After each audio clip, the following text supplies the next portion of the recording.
Hello, everyone. This is actually a video I did not expect myself to do, but I kind of figured it would be beneficial to make a video about Remy and the Remyverse I keep talking about in some of the descriptions of my videos. I do know that a lot of people extremely love Remy, and I can't thank you enough. I don't think I would be here on this channel right now with 5K subs if it wasn't for all of you. So, without further ado, the entire Remyverse and all the characters, including Remy.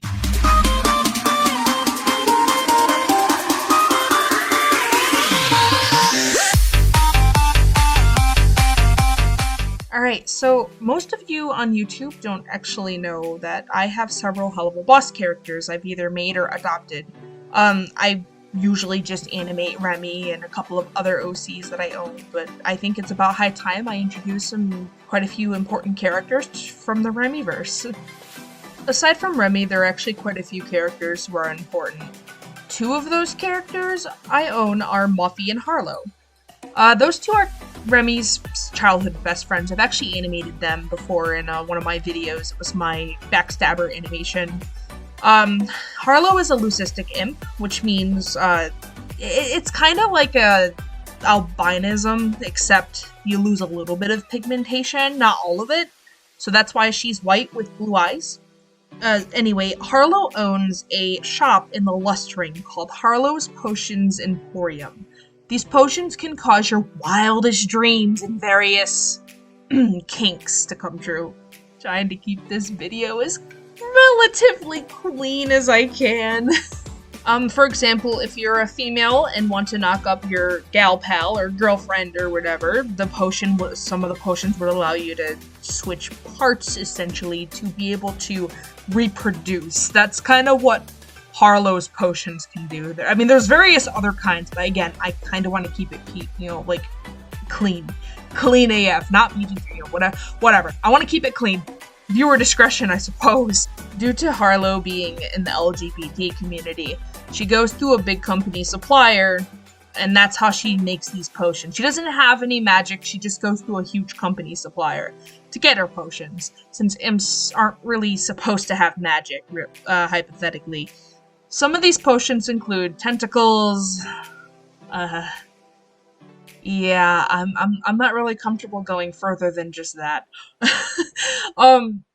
The main one that she uses is very limited, but she does sell them.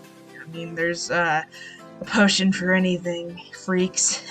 But the main potion that she has a rare supply of is a resurrection potion. I don't judge it. But yeah, so the resurrection potions, those were very important to the Remyverse later. It's very tragic. Some tragic stuff happened, so stick with me. Among Harlow is my Goetia burb, Muffy. Mild disclaimer, I know that Vivzy Pop recently named off a character from the recent episode, and the character's name is Muffy. I've had my Goetia first before Remy, and that was last year, so don't cancel me. You're not supposed to gatekeep names. Muffy has a screw loose. Let's just say, for those of you who know the show Grim Adventures of Billy and Mandy, and Pinkie Pie from My Little Pony, Muffy has the brain of Billy and the hyperactivity of Pinkie Pie! That's my Muffy voice. She's very unhinged. She is in the most annoying character I think I own in the helluva-boss fandom. But she's all in good fun. She's precious burpy. Remy, on the other hand, is literally sick and tired of Muffy's shit. Like, literally, the bird brain literally has the zoomies. Like, she actually zooms around and explains, I have the zoomies! Like, she actually does that. Among other characters that I own are Remy's family. We're getting into that detail. Some people have mistaken this character for Remy, but it's actually not her. I know it looks like her, but that's because this is her twin sister. Emmy, or Emira, as she's called. She likes either or, but Emmy's just easier to say than Emira. They also have a brother named Kaiser. Kaiser is the most sweetest boy. He's actually a sweetheart. He takes good care of his little sisters. He's very good boy. He very good. He precious. Take him before you go. He protect. And from the time of birth up until Remy and Emmy were 25, they all kind of just are stuck living with their mom and dad. Mom is Pranessa, and the dad pronounced Zalin, even though it's spelled with an X. A key unfortunate part to this situation with Remy and her family is that her dad is very, very neglectful and abusive. I don't like making abusive characters. I try not to because I don't want people thinking I'm glorifying it. I'm not. I do it for the backstories. I'm just gonna clarify right now if I don't even like using the character that often. Again, tragic backstories are what I live and breathe.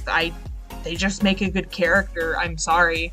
So if you're not really interested in hearing about what Remy's father does, you can either skip this or just get off the video because I don't want to hear hate.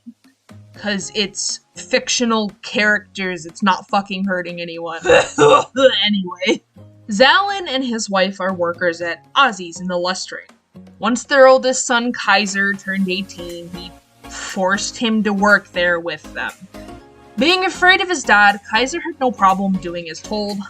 Emmy and Remy had also started to work there once they turned 18 as well. Pranessa, Kaiser, Emmy, and Remy all worked as pole dancers. They all have their own family routine while Zalin choreographs everything. So Zalin doesn't really treat his family as family. He sees them as his collections, if that makes sense. To him, they're just tools that give him the money that they give for the dancing that they do. If anyone steps out of line, he makes sure that they stay in line. Remy always had the worst of it, however, because she was treated like an outcast. Both her and her sister are actually hybrids. I don't know if anyone knew this. Pranessa, the mom, she's half succubus, half imp, making her and her twin daughter sucky imps. That's like a little species I'm assuming is in the show, because hybrids. This type of hybrid has the ability to drain, just like their average succubi. They also are born with wings and heart-shaped tails, but because they are part imp, they are seen as disgraces of hell, at least for the Lust Ring. Unlike succubi who get Osmodian crystals, succubus imp hybrids don't get that luxury of feeding off the humans. So they're forced to seduce and feed off of the hell beings around them. That's kind of like a little theory I have for any like imp succubus hybrids. They're seen as like disgraces, which is what Remy, Emmy, and their parents are. Because of this, though, it is perfect for a succubus and hybrid to work at Ozzie's, and, then after hours, they go around for money, if you catch my drift, and that's how they feed, quote-unquote. That is exactly what Remy's family does. Mostly Pranessa, Emmy, and Remy, because their brother Kaiser and the dad don't actually have the abilities. Kaiser takes more after Zalin than he does with Pranessa. The problem with Remy is that she was actually not born with wings. In fact, she was not born with any succubi magic. She wasn't even born with the same markings as her own sister or mom. When she was born, she was just very small, extremely tiny for an impling. When her dad noticed that she was very small and wingless, as well as 0 markings, he insisted that the doctor gets rid of the child. However, Pranessa insisted that she stayed within the family. Meanwhile, Emmy came out, because they were twins, but she came out perfectly. She had wings. She had she had wings with hearts on them. Her shoulders had hearts. Her tail was tipped with heart markings, stripes lining her tail perfectly, absolutely symmetrical. She also had the cutest freckles. She had freckles. She was, perfect in the eyes of Zalin. With Remy being born with so many imperfections, her dad decided to, carve scars into her skin. Every single marking on Emmy was carved straight into the same spots on Remy, including the freckles. Now, not all of the scars that Remy has were from her dad. I'll point that out right now. A majority of them are mostly from getting kinky with exes, as well as, I'm trying to think. There's the markings on her legs that are symmetrical to one another, the ones that kind of look like rings with dots. Shackles, because she's a kinky little bitch. She's a lust ring imp, what can you do? But yeah, so, again, not all of them are by Zalin.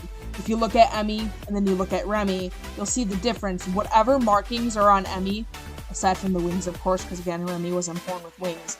Whatever markings are on Emmy, Zalin carved in onto Remy, because he was just pissed off that she was just normal looking and not matching Emmy. He's a turd muffin. Every single day of Remy's life, her dad treated Emmy better than any of the other family members, including Kaiser. Like, he treated Emmy like a little princess.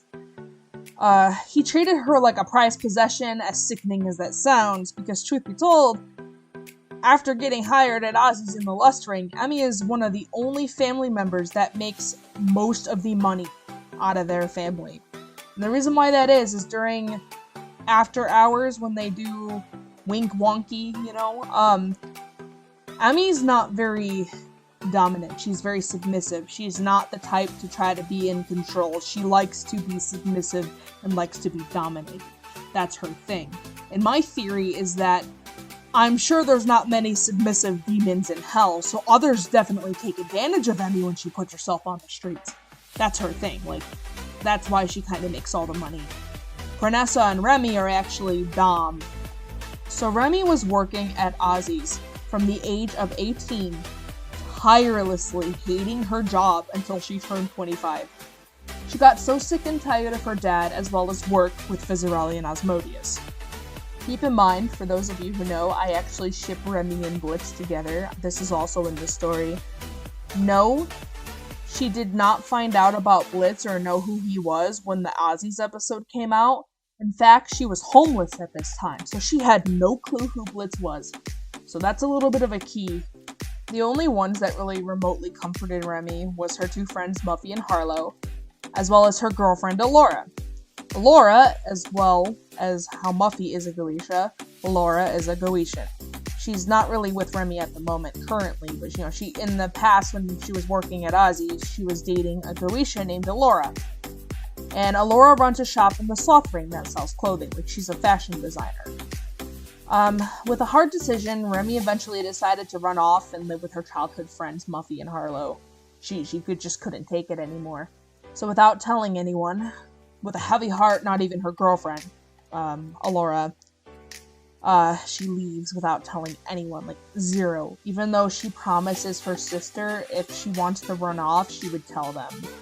But she didn't, because she was tired of how her dad treats her, and she's very, very, very sick and tired of how Fizarelli kind of treats her, because Fizarelli didn't treat her very well at the job either. Let's just say Alora did not take the runaway that Remy did lightly. She now hates Remy with a burning passion and is like very spiteful. Because Remy disappears without a trace, her dad gets pissed the fuck off because it is against the family rules to leave without consent. Does not matter how the fuck old you are to work at Ozzie's and make the dad moolah. That's like a thing. He's like a controlling piece of shit. He's very manipulative.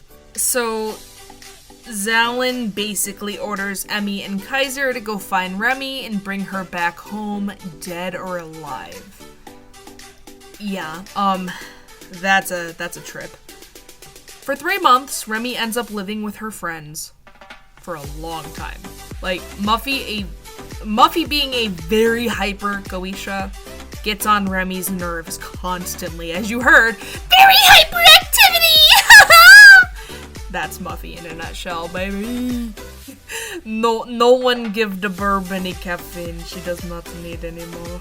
The bird already has that natural energy. She no need no more. Bitch has batteries up her it.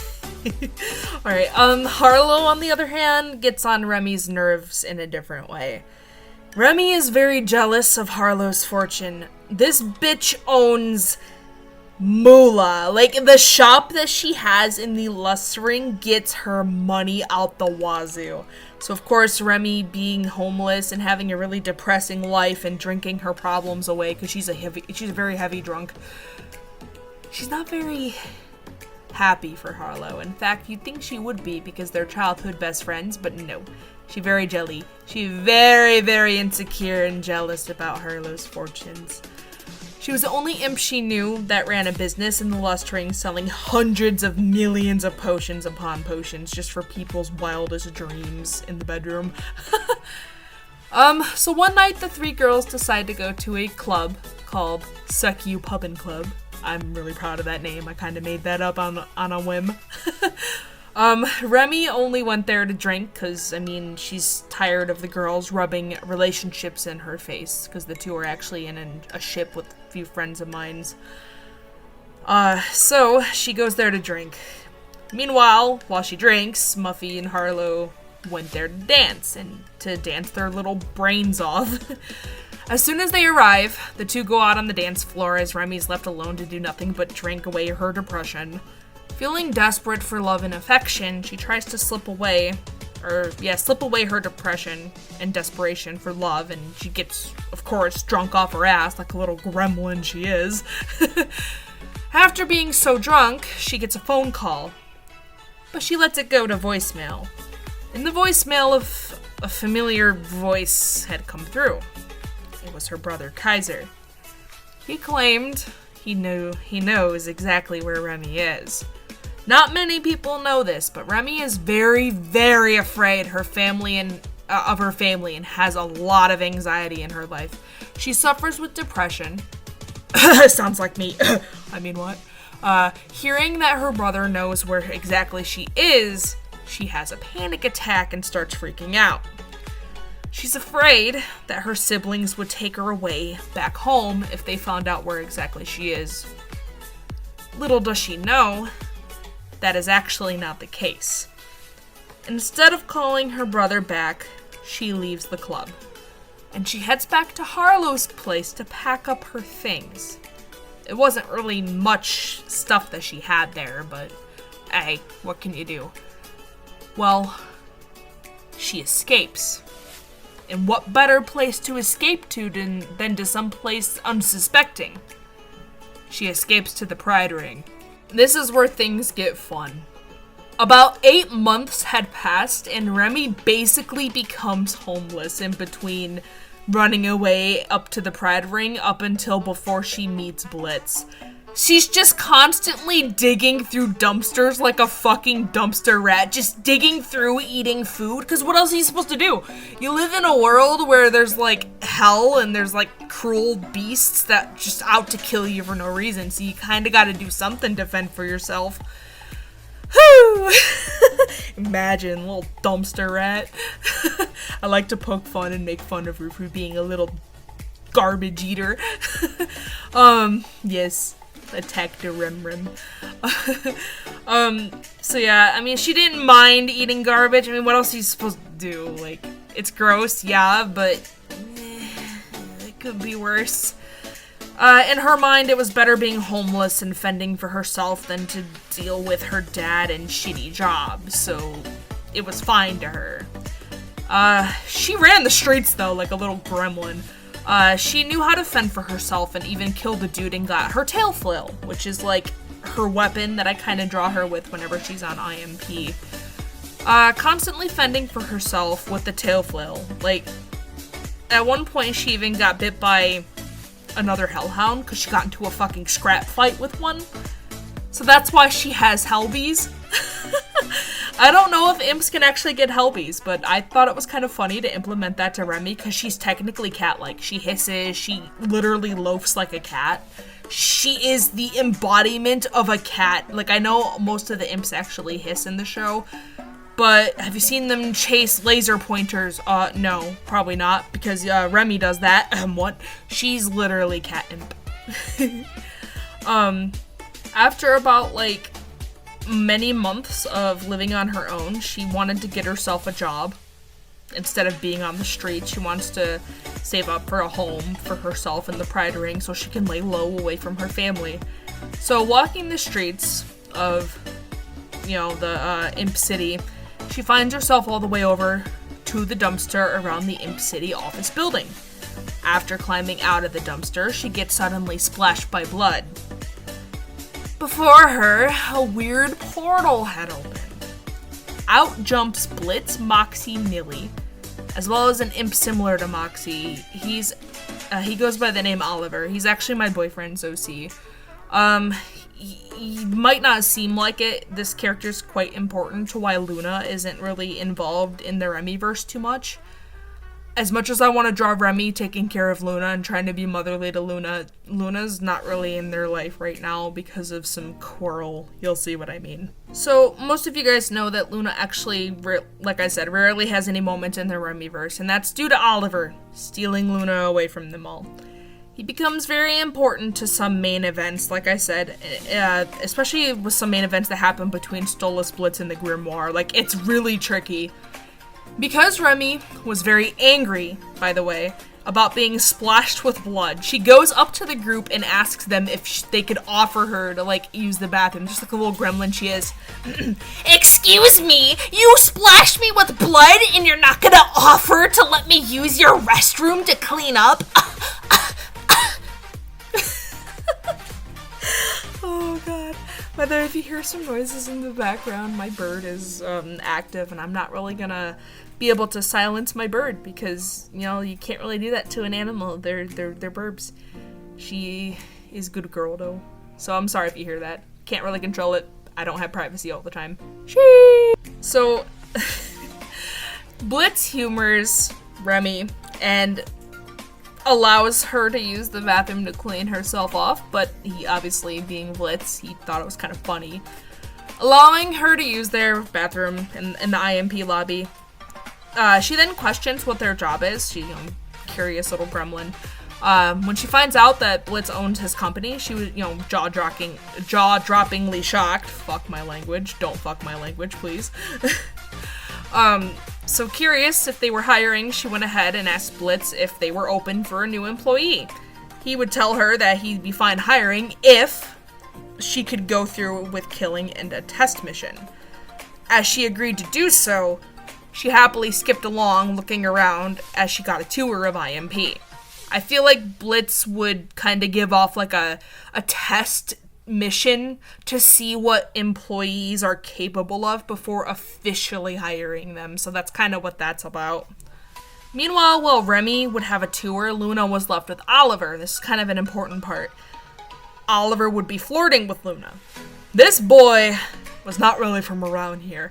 He was a fugitive from the Lust Ring. Throughout his time of trying to be accepted as an employee, he's done nothing but flirt with Luna.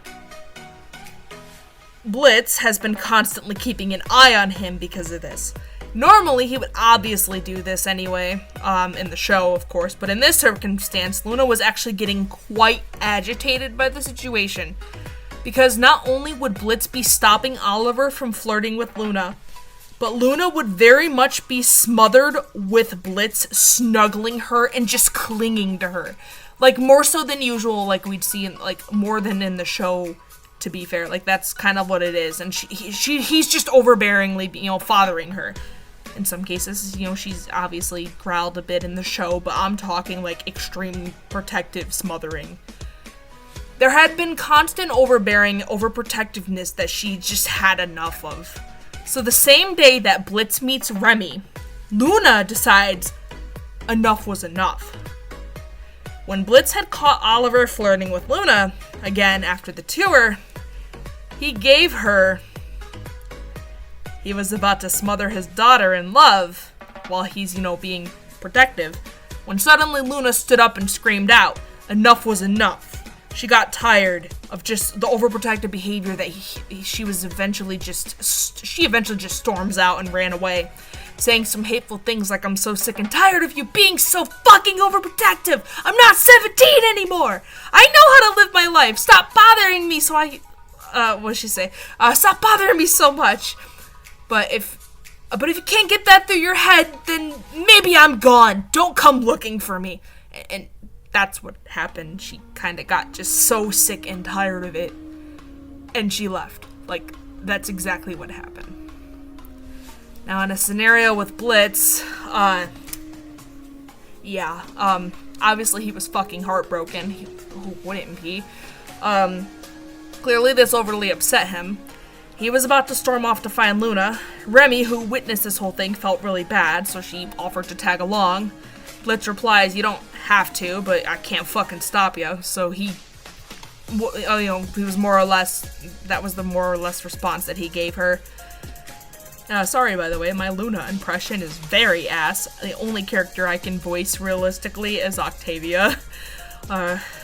During the part where Luna storms out, Oliver kind of follows as well because he felt kind of awful and he wanted to, like, follow to make sure she was okay, kinda.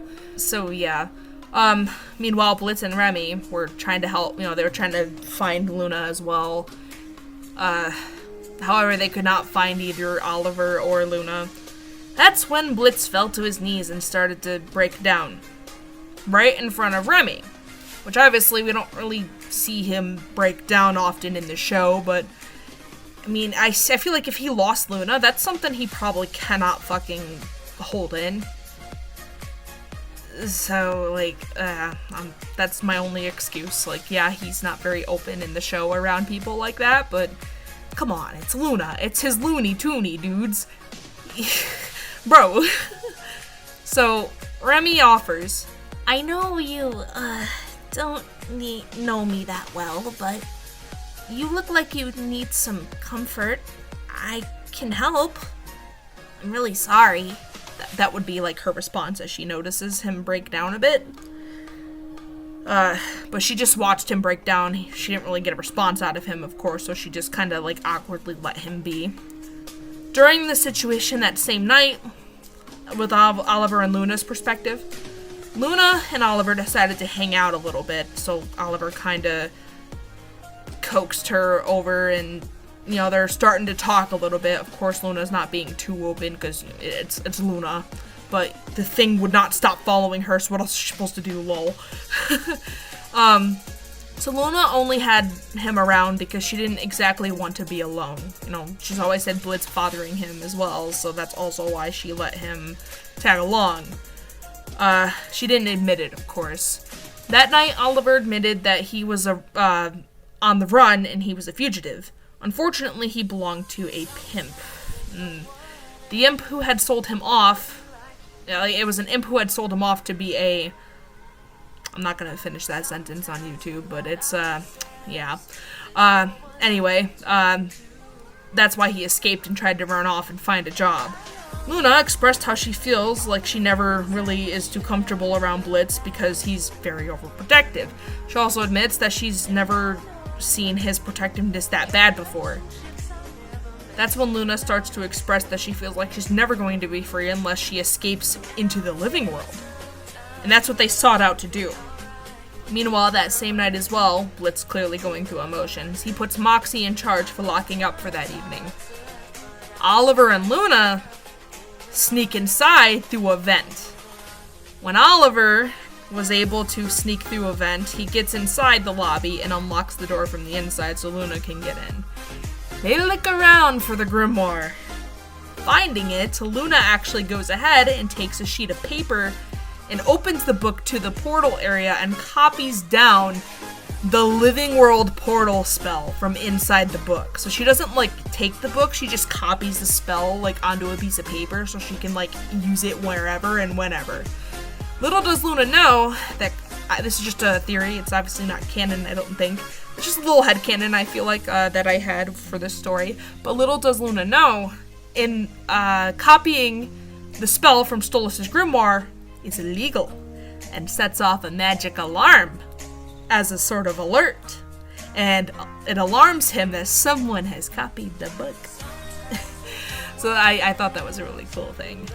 Back to Blitz and Remi. Blitz takes Remi to go to his office because Blitz had a bad feeling and wants to check on the book. He had his gut tells him something's going on, blah blah blah. They end up spotting Luna and Oliver trying to steal the book. Blitz has Remi pin Luna down so she doesn't get all protective of Oliver or something. Remy, to his surprise, actually manages to knock the hellhound down. As she carefully restrains Luna, she places a hoof on her muzzle to make sure that that it stays down and she doesn't try to bite. He then kind of sees that Oliver is holding a paper with the portal spell on it. He then demands Oliver to give him the paper, while also holding him at gunpoint. Gun to the head, oops. Luna is growling and trying to get Remy off of her by shaking and squirming. Managing to shake Remy off of her, she speaks up to Blitz, despite actually being restrained with rope and such. She says, "Let us go, do not shoot him." Then she pulls a "for me" type thing. I'm not gonna do her voice, I cannot voice Luna. "We want to live free in the living world." Luna demands and actually begs. Of course, hearing his daughter plead to be free with this imp, low-life scum Oliver made him hesitate. Finally, he ends up giving in. Ripping the paper out of Oliver's hand, Blitz taps the spell and opens up a portal next to Ollie. Asking Remy to let Luna go, he sets the paper on fire and glares at Oliver. And then he says, "Go before I change my fucking mind." So, yeah, Remy lets Luna go. Oliver is clearly the first to go through, and Luna quickly glares at Blitz. Blitz does not make any eye contact as he stares down to the side, and he actually replies, "I just want you happy. If leaving everything here behind means you'll be happy, then I'm okay with that. Or at least I will be eventually." So, with that, Luna just continues to hold her glare as she suddenly goes through the portal. As the portal closes behind her, it leaves Blitz and Remy behind. Blitz starts to walk off, telling Remy she should probably head home. That's when Remy lets him know that she's homeless. I always felt like Blitz would feel bad and have a soft spot for homeless. I mean, I know he kind of pokes fun at them in the pilot episode, but I don't know, deep down, I just think he'd have a soft spot for it, but of course he's not going to be open about that, like, come on. So instead of letting Remy go back to being homeless, he offers her to stay, at least until she gets enough money to find her own place to live. On their way to Blitz's apartment, they stop at a gas station and he gets Remy some chips and a few bottles of cheap booze, because she's an alcoholic. That of which Remy tries to share some chips, but of course Blitz declines. In the company van, Remy admits to Blitz that the thing that makes her feel better is trucking rocks off the roof onto pedestrians, because she's a little shit. Telling him it's one of her favorite pastime hobbies. As she was homeless, she smiles, offering to do it with him. So, with that, the two head back to Blitz's apartment, and they head up to the top of a roof, climbing up the ladder of a spot that Remy uses. For the past 8 months, Remy had gathered a whole bunch of rocks on the top of a roof. Ironically, it was right near his apartment. So the two that night would spend most of their times just chucking rocks at pedestrians and watching them get hit really hard. Some of them even died down there. Mood. When they get back to Blitz's apartment, finally Remy and Blitz bond over horses and birds. Thanks to Blitz, Remy started enjoying the hippogriff creatures, half horse, half eagle. He even starts calling them the ultimate powerful hybrid. I don't know about any of you guys, but I know for a fact I had canon that Blitz is a lustering imp. Or at least his mom is, making him half lusty. I feel like he's half greed imp because of his dad, half lust imp. So throughout the Remyverse, I have him as a lustering imp and a greed imp mix. I'm sorry if you don't go with that, but this isn't canon, of course. It's just an AU, so you can't sue me. Anyway, the two get along really great. I feel like when they first meet, they get along super great. Like, they just bullshit about their stuff and they poke fun at each other. I just feel like they'd have a really great friendship. And it wasn't long that night until both of them admitted their love life and sex life. Remy was the one to start it first, of course, since Blitz isn't as open with that kind of shit. Remy talks about how she's only ever had relationships where people just use her for her body, despite being a wingless Sarky imp hybrid with no draining abilities. She never had good relationships with anyone. She mentioned how the one only real good relationship was with her ex, Alora. Starting to get emotional, Remy tears up a little bit because of the trauma she's had with her relationships. After a little while of breaking down, she then suddenly asked Blitz about him and his relationship. And then he replies to her, "There's nothing really much I want to get into, although I am stuck being a fucking bird toy for a stupid fucking deal," or whatever he says. Then he claims, "Never really planned for it, but yet here I am, having to please a bird. All this for a stupid book to let me access the living world. I doubt he has any feelings for me anyway. It's all just for sex." Psh. That's, not a really good Blitz impression. I'm not Blitz or Brandon Rogers. But yeah, no, that's what he would reply. Both of them felt some sort of sympathy for one another. They never really admitted it, though. However, Blitz had an idea in his head, and he offered a friends with benefit thing, as a way for both of them to feel like they could enjoy wink-wonking without being used. Grinning slyly, Remy enjoyed the thought, and well, yeah, before they started dating, hilariously enough, they both diddled. They both diddled and got down and dirty the first night they met. That's like, I don't know, it's a weird thing that they did. After an all-night session, the both of them fell asleep together. Remy fell asleep on top of him, purring all throughout the night, because that's how she sleeps, is cat-imp. Finally waking up, Blitz wakes up to a call from Stolas himself. Stolas was asking Blitz to meet him at the palace for a meeting. Blitz insisted that he brings Remy along, so he takes her for a ride to go with, not really wanting to deal with the bird brain alone. Before this phone call, funnily enough, Blitz hadn't heard from Stolas in a long time. In fact, he met Remy a couple of nights after Ozzie's, so that I had canoned that, before that show continued, I had canoned that Blitz had not heard from Stolas in like a brick. I'm talking maybe a month or two, because technically I made Remy like around the time when Ozzie's came out, so we didn't really have season 2 at the time. Anyway, the meeting was because Stolas wanted to let him know that an alarm went off on his book. Someone had copied the world travel spell onto a piece of paper, which is clearly illegal for Hell standards. The paper was used, it was burned because of the unfortunate event. Stolas had no choice but to cut off the book deal because he couldn't trust Blitz with it. Even if he didn't want to, he had no choice because he did not want to get in trouble, and I feel like that would cause big no-nos, obviously, so yeah. This changed everything about Blitz's situation. He felt kinda bad, but at the same time he felt a little better about things now that he had Remy to share his troubles with. But this also meant that his company is at risk without the living world. Leaving the palace after saying a farewell to Stolas, he gets in the company van with Remy. Contacting Moxie and Millie, he lets them know that from now on, IMP unfortunately has to do business in hell now, until they can find a secretive way to copy the book and find a new receptionist, since Luna's no longer technically with them. A few weeks go by, and they end up going to the Happy Hotel. Yes, this does have Has-Been Hotel in it, and it was brought into this since this is the same universe, wink wonk. There, Alistair ends up giving them a job. This job was to murder some targets at Vox's warehouse. However, Vox does not work at these warehouses, of course. It's just, there's some certain workers there. Since Al and Vox are enemies, Al hires IMP to do the dirty work. Al promises to apparently reward them handsomely if they do everything correctly.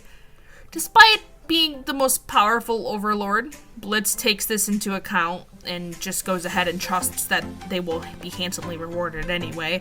Remy being a little bit of a chicken shit, kind of scared because, for fuck's sake, it's an overlord. So they going through with it. They make their way in the IMP company van, and Remy's on her Instagram as they're on their way. She sees Vox's face suddenly appear on her phone screen. And he literally says, "Do you all think I'm blind? I can hear you plotting against me." I can't do Vox voice, but whatever. Vox would literally say, on the phone screen. This freaks Remy out, and she throws her phone. Blitz ends up picking it up and slamming the brakes on his company van, and he asks Remy to pick up the phone and turn it toward him. And Vox replies, I see it's purely business and nothing personal, but give Al my greetings. He does make it quite difficult to track him, Box replies. Blitz responds with, you track with these fucking things? Or some shit like that. Then he replies, I do whatever I want with them, dumbass. Just a little bit of a thing. He lets him get away with it technically, and he disappears off Remy's phone, and yeah, they end up doing the job, finally making it to the warehouse. They go through, do a killing spree, and then they report to Al, going back to the Happy Hotel. To their surprise, Alistair kept his end of the deal and handsomely rewarded them with a treasure trunk. Like, I'm talking a huge trunk full of just chock full of money, fat stacks of cash, moolah, big dough. The amount of cash would mean they're likely set for life, almost. Like, it's that much moolah. At least Blitz would be. To their surprise, they left the hotel alive. Neither of the two overlords they got at the attention of killed them or harmed them in any way, shape, or form. And on their way back to the company, as Blitz was driving, he picks up Remy and accidentally admits he loves the little short stack, mostly because of the way she was killing back at the warehouse. Blushing, Remy was confused and surprised. Moxie and Millie tease him, saying, "Ooh, Blitz has a crush on the new chick." That was the most shittiest Millie impression I've ever done. This, of course, flusters Blitz, and he sets her back down in the passenger seat and continues driving, telling them to shut the fuck up. With all the money they ended up making, they end up hiring someone to copy the book secretively. So, they wanted to hire someone else to do it because if they get caught, they ain't gonna be the ones getting murked by Bird Boy. Successfully ending up with the book copied, paying the poor dude that dirty work, not caring what happens to him. This meant they were back in business. The real business, on the surface level business. They were back to being able to finally do jobs in the living world. After weeks of doing more work, finally in the living world, Remy was finally able to make the amount of money she needed to move out. However, Blitz asked her to stay a little longer. With Luna gone, he wasn't sure how he'd be able to handle himself alone in his apartment. Remy, of course, felt a little bit of pity, so she stayed. So she asked him about the night that when they were coming home from the Happy Hotel. She asked him if he actually had feelings for her. He didn't end up answering. Remy finally admitted that she actually has feelings for him. This, for some reason, caused Blitz to feel sick to his stomach. Rushing to the bathroom, he ends up shutting the door on her and he ends up vomiting and getting sick in the bathroom. Confused by this, Remy sat on the couch waiting for him. After he comes out, he mentioned to her that it's not really something that he's used to. He needed some time to contemplate if he really wanted to be in a relationship with her or not. With a few days passing, Blitz did end up finally deciding he would not mind to try a relationship with Remy, or at least like a test run. For their very first date, he takes her horseback riding for the very first time. Enjoying themselves, they take a couple of selfies together, and Remy posts it on her Instagram. There's not really many events that happen during the time that they start dating, though one of the more important things that does happen is Remy's sister and her brother find her. Emmy and Kaiser find her at the IMP office after a few months later. Terrified that Remy is going to be taken away from Blitz, admits to Blitz that her siblings are after her, wanting to take her home to their shitty dad who wants to see her do nothing but suffer. Holding Emmy and Kaiser at gunpoint, he asks them to state their business. "We're here to make sure our sister Remy is alright," Emmy speaks out, trembling in fear as Blitz is actually holding them both at gunpoint. Blitz asks if they are here to take her away. To Remy's surprise, they shake their head no. They are only there to make sure that she's healthy and alive. Lowering his gun, he lets them proceed, but he keeps an eye on them, with caution. Emmy gives Remy a special necklace. It was a matching necklace that they had when they were both little kids.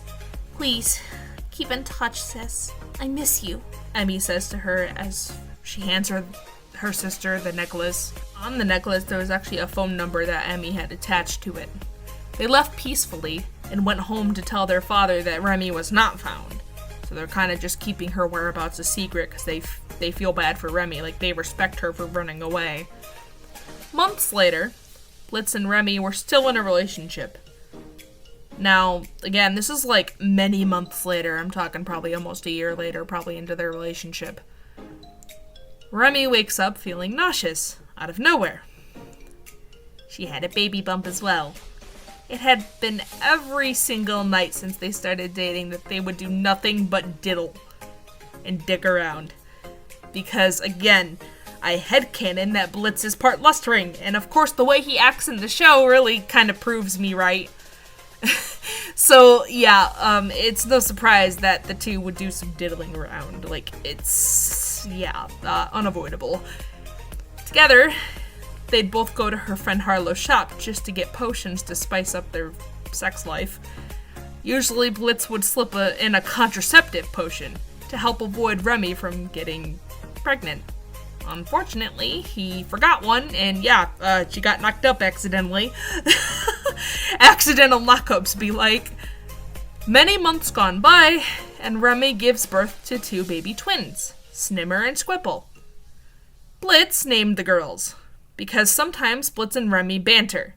Their relationship is, I wouldn't say toxic, it's more of Blitz does and says things to Remy to purposefully tease her and make her angry because he thinks that she's adorable when Remy Demi's angry. As much as she dislikes the names Short Stack, Remy Demi, Remgrem, like all these nicknames. He just purposefully ticks her off just to make her angry because he thinks it's adorable. That's the whole thing with their relationship. So it's just basically poking at her until she bites. And it's just like they just banter because of it, because he won't respect her boundaries and won't respect the nickname she hates. So that's actually kind of why in some of my animations where I have Remy and Blitz talking, specifically the one with Stolas meeting Remy, at the end of it, that's why she acts like that, because he purposefully ticks her off because he thinks it's cute. I feel like that'd be canon if Blitz was with a short stack character rather than where the show is aiming, because of course Stolas is a lot stronger than him. I'm pretty sure if he tried to purposefully piss off Stolas, he'd pay the price. But yeah, Blitz takes me for the type where if he's the type to tease his short, tiny girlfriend, and he'd get away with it because she's smaller and he's stronger than her. So anyway, Remy dislikes the names Snimmer and Squibble. Ironically, I actually got those names from the Blitz Instagram.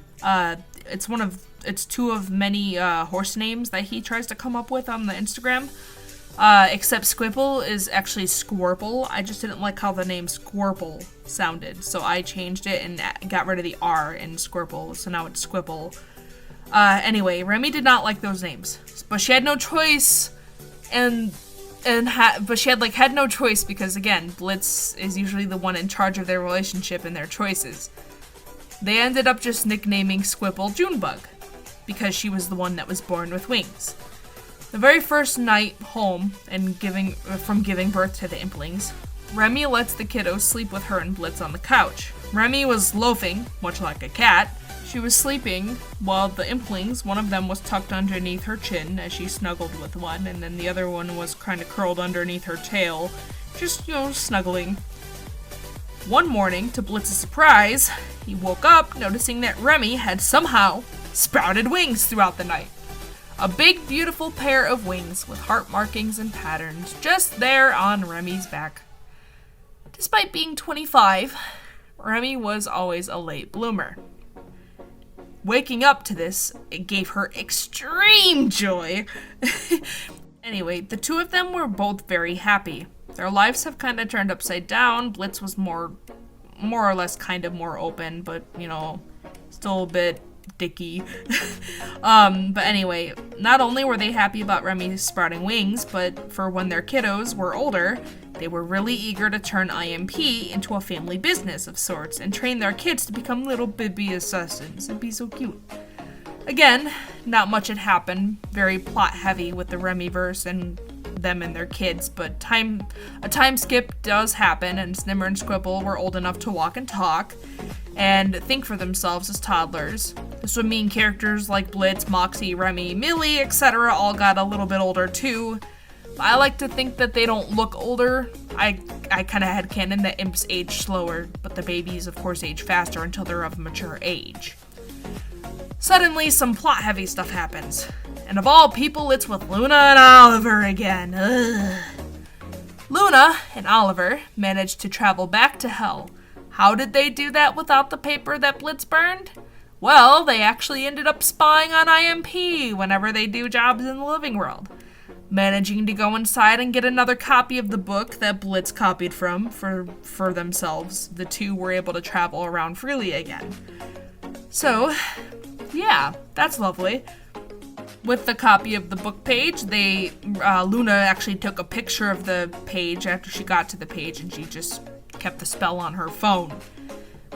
Anyway, as Oliver and Luna were traveling to Hell, the two are actually, they're dating at this point, a year or so had passed and they're dating for a while.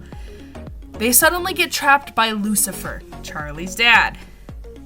Grabbing Luna, making it so that way she cannot move, he asks her to hand him her phone, which had pictures of the stolen copy of the grimoire, saying that he has eyes and ears everywhere. I feel like despite Stolas and his family and the Ars Goetia, etc. being a huge, stuff, there's still rules that I feel like Hell has to follow that abides by Lucifer. So, that's kind of why he's sort of involved. Instead of giving her phone to Lucifer, she instead just broke it on the ground. Lucy then ends up grabbing it anyway as he examines it. He said he'll just be going to take it to Vox to repair it, to confiscate the photo that Luna took. Better find a way to cry to Daddy, unless you want to stay here. There's only a few days till Extermination Day, after all, Lucy exclaims. Yeah, for those of you who might know, I have mentioned before that in the Remyverse, widespread exterminations exist. And Hellborns, not just Hellborns, but sinners can also traverse the rings. And here's why. Luna was confused as Lucifer disappears, because it's not like Hellborns are affected by an extermination day, it's mostly just sinners. Well, still stuck by the chains, she was basically trapped right there in town square of Pentagram City. Magic invisible chains just holding her there because of Lucy. Oliver had no choice. He gets his phone out and ends up contacting Blitz through Instagram, alerting him that his daughter Luna was in danger in Pentagram City. With Remi, he gets ready to take off to save Luna, leaving a babysitter with Snimmer and Squib. Blitz ends up meeting Luna in town square of Pentagram City. Seeing the chains on Luna, he doesn't know what he's going to do to save her. With imps having no magic, there is no really other way to save her but to ask for help. Rushing off to the side into some bushes, he calls Stolas for help. Remi, of course, followed with him, very concerned, wanting to stick by him, to be protective. After pleading with Stolas to help his daughter, Stolas went ahead and agreed, because still kind of feel like Stolas would obviously have feelings for Blitz still, but obviously Blitz moved on because he didn't know that he felt that way. He opened the portal next to the bushes. Speaking with Blitz, he goes ahead and offers him something particular. Within the hands of Stolas, he gave Blitz an Osmodian crystal. An Osmodian crystal. Still heavily care for you, Blitzy. But after I give you this crystal, this is the last I will help you. I am afraid I cannot be seen helping you any further than this. Please stay safe. That is what Stolas leaves him with. And with that, Stolas snaps his fingers and the chains upon Luna vanish, and she's able to move. Without hesitation, he goes through the portal, and the portal closes immediately behind him. Going over with Remi to reunite with Luna, Blitz apologizes for being so overbearing. Luna only gives him a soft smile. But then their moment was kind of interrupted by Lucifer.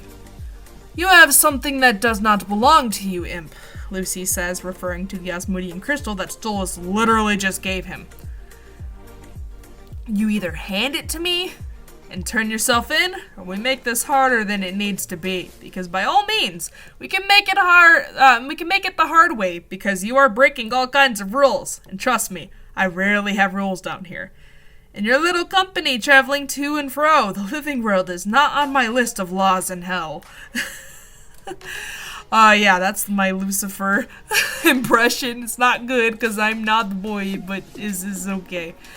Blitz and Remy, of course, refuse the Osmodian crystal, and Lucifer then threatens a widespread extermination, claiming that this year's extermination will be a big one. All this to wipe out Blitz and his family for not staying in hell where Hellborns belong. With this, Lucifer vanishes. Now, I had people actually asking me, it's Lucifer, why doesn't he just wipe them out? Well, you see, they call it playing with your food, you see. So that's why, despite the fact that he could probably smite them out, like, no problem, it's just like, he knows he can do that, but, just playing around, just waiting for that time to catch them off guard, ooh. Got this cringe, I'm sorry. Anyway, after he vanishes, they're left with that thought. Normally, exterminations were just for the sinners, of course, that were trapped in the Pride Ring. Sinful souls that were once human in the living world, of course, but with a widespread extermination, this could mean that all of hell, whether you're a sinner or hellborn, could be affected. All this just to wipe out Blitz and Remy and their children. Just because of one stupid, hateful law. Stay in hell where you belong. A day later, Remy and Blitz flipped on the news on their television. Tom Trench and Katie Killjoy announced that the widespread extermination was going to happen very soon. Because of this news, Lucifer had allowed sinners to traverse the rings instead of staying in one place. Since the only reason for the widespread extermination was to wipe Remy and Blitz off the map, by all means, this gave sinners the chance to escape and hide more places, instead of just Pentagram City and Pride Ring. However, this also meant unsuspecting Hellborns were also at risk of death because, again, Widespring. The only one beings safe were the Goetias because, of course, they each had their own importance. And each Prince of the Rings, of course, such as Asmodeus, etc. Suddenly, on the news, apparently, Katie Killjoy announced that there was a wanted poster for Blitz and his family. Apparently, the first one to raid the apartment and find Blitz is going to be rich. Even going as far as doxing Remy and Blitz, putting the apartment address live on the news. Of course, that'd be a fucking Katie Killjoy thing. She would totally do that. It has been almost an hour since I've started recording. My voice is dying, but that's okay. The Remyverse must live on! Devastated by this news, Blitz and Remy had no choice but to find a new place in a different ring to live in. Packing up most of their things, Blitz, Remy, and their twins find a place in the Sloth Ring to live. Blitz opened a portal to the Sloth Ring with the Osmodian crystal into like an abandoned home of sorts. They just ended up squatting in, like little squatters or whatever. Just in time too, because as soon as they closed that portal into this home in the Sloth Ring, the entire complex apartment was just burnt down by crazy sinners. Sinners and Hellborns did not hesitate to carelessly burn down the entire building, not caring who else lived in the complex. They just wanted the reward. They just wanted to bring back Blitz dead or alive. That's it. Psychopaths. A couple of days have passed as they're just in this building, this abandoned home. There was only one more day left until the extermination. Remy and Blitz decide to take their kids on one last trip out to the Gluttony Ring to eat out before they go through with the plan they had. Their plan was to use the Osmodian crystal to travel to a remote island in the living world to escape the extermination for a day. That way, Blitz, Remy, and their entire family are safe. As they were ordering food in the Gluttony Ring before they escape, of course, something did not sound right outside. Suddenly, one of the customers inside the restaurant screamed, "Exterminator! Look out!" Sheesh. Everyone in the restaurant started screaming and panicking. Getting under the table, Blitz ushered Remy and the twins to do so as well. Blitz opened a portal on the ground under the table to the remote island he found and rushed everyone through. Blitz went through with Snimmer, but Remy and Squibble weren't through. When Blitz looked up, he noticed that there was an exterminator holding Remy and Squibble in its hands. Blitz suddenly shot at the exterminator, which caused the exterminator to drop Remy and their kid, as Blitz closed the portal swiftly. Not only did it drop Remy and Squip, but it also dropped a spear that fell into the sand next to Remy and Squibble. Before they could get up and try to find shelter on the island, Squibble immediately was scooped up by her leg. Holding her by her leg was Cletus, one of the cherubs from the Cherub episode. Instead of looking sweet and cheruby/heavenly, he looked more like a fallen angel cherub thing. His halo was fading, his wings weren't as bright as they were, his skin was pale. Revenge was the only thing on this cherub's mind after all the things that Blitz had done. I am not going to do this in Cletus's voice, but he basically says, "Think it's that easy to get away from me and the old exterminators? Ha! We'll see how far your family has to run with this little brat out of the way." Everything happened so quick. The exterminator spear that had fallen earlier was used to spear poor Squibble. Once penetrated, Cletus even went ahead and jabbed the spear into the sand, causing the poor impling's lifeless body to slowly slide down the spear. Her body sizzling from the holiness of the spear. Touching the spear would be their demise, basically. I mean, it's gonna be painful. I mean, they're hellborns. Their little Junebug was no longer with them in an instant, sadly. Pulling out his pistol, Blitz tries to aim at Cletus, but his watery eyes could barely focus. Unfortunately, Cletus had gotten away. Stuck there on the island, Remy broke down crying as she fell to her knees, holding on to their other child, Snimmer. Snimmer's eyes were wide, just wide, as if she was stunned or shocked. Witnessing her sister pass away was definitely traumatizing and totally had an effect on her as she grows older. Suddenly, they could hear what sounded like Colin, the purple cherub that used to be with the group. "Darn it, I'm too late, oh dear," he panted. He still seemed like he was quite angelic, however. His halo was definitely fading, but being kicked out of heaven made all three pay the price, of course. Colin made an offer to help them out to heal Squibble. Since no one in hell can really heal holy wounds, it was up to him to heal the child. Although he did exclaim that he could not bring Squibble back. Luckily for Blitz and Remy, Harlow had resurrection potions. As you guys recall from the beginning of this video, as I explained what Harlow's potions are, she has a rare supply of resurrection potions for the weirdos. Well, Remy and Blitz had them on stock for situations like this, since they knew they were kind of like most wanted. So, grabbing the spear, Colin takes Squibble's body off of it. Using what little magic he had from heaven, he was able to heal the wounds as much as he could until it was fully gone. All that was left was to feed her the resurrection potion. Running over on all fours, Remy takes a potion out of a satchel sitting next to her poor lifeless child. She starts to gently open her mouth and feed her the potion.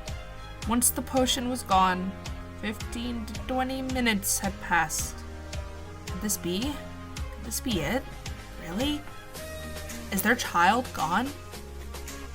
Before Remy could shed some tears, suddenly Squibble took a deep, deep breath. I'm talking gasping for air. She was back and safe.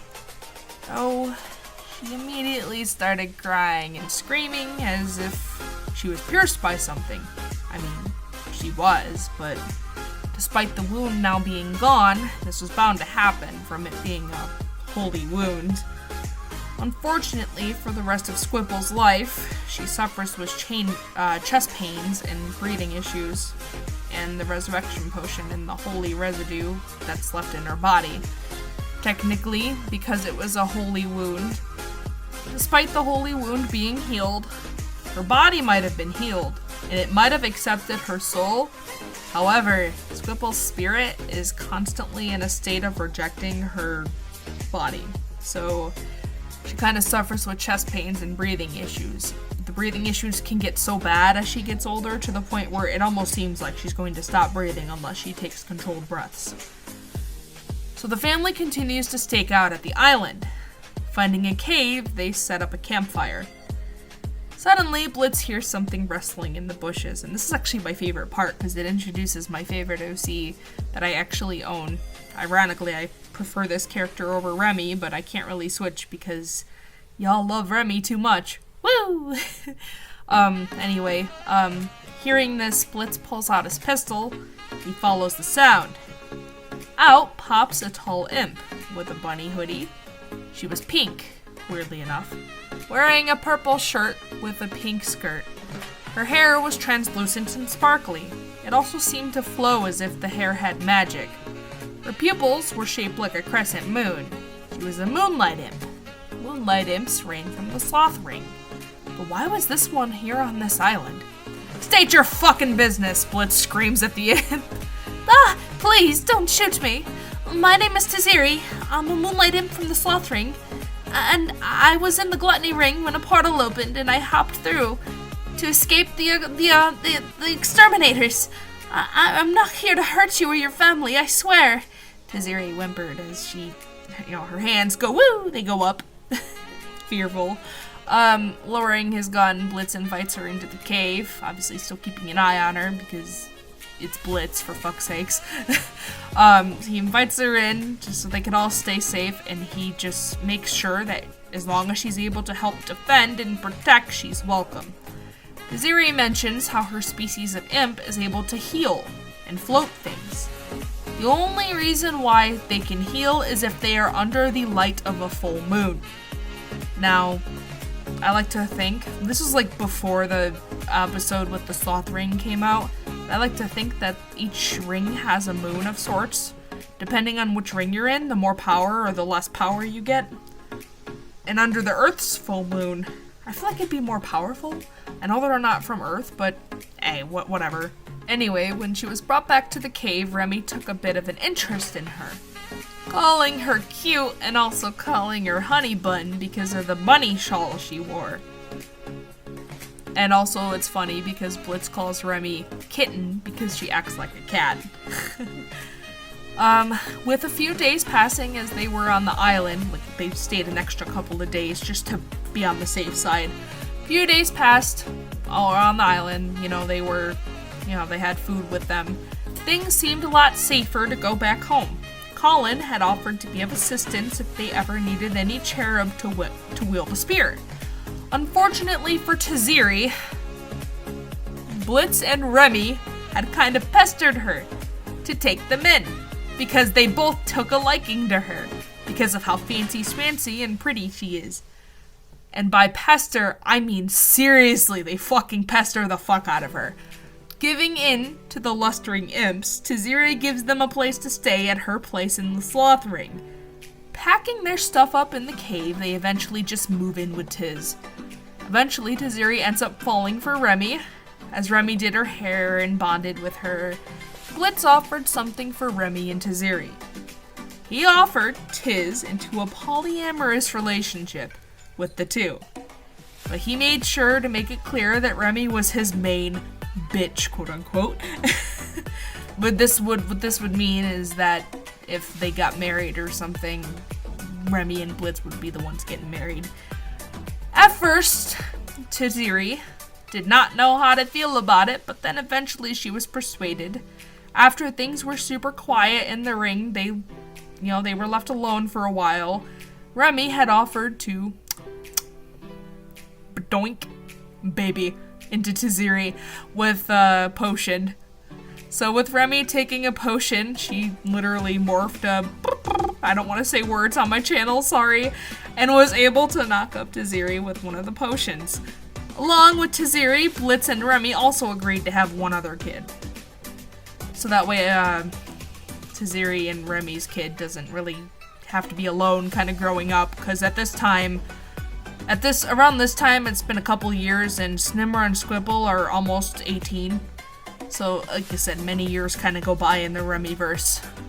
So now, not only do they have adult Snimmer and Squibble, but they also have little baby siblings. Elowin, a Moonlight Imp hybrid. Moonlight Imp, Sucky Imp hybrid, excuse me. It's more like a tribrid or whatever it is. It's way more than just 2 things. And Blitz and Remy have Esperella, or Esper for short. So currently, as it resides, this pretty much the main plots of the Remyverse. Currently, as I'm saying this right now, I kind of built this up with my boyfriend. I can't thank him enough because we do a lot of role-playing together. And since I made Remy back in March of 2022, I have been constantly role-playing with him for over a year. He role-played Blitz, I role-play my Ozzies, he role-plays Oliver, I role-play Luna for him. And at the moment, in the roleplay, we're kind of at the point where Remy and Blitz are just casually engaged now and planning for a wedding. I'll be revealing a cute new wedding dress for her. Hopefully this kind of gives you guys some input on what the Remyverse is and what it could be. I also have a couple of other OCs I'd be happy to share along. Here you go.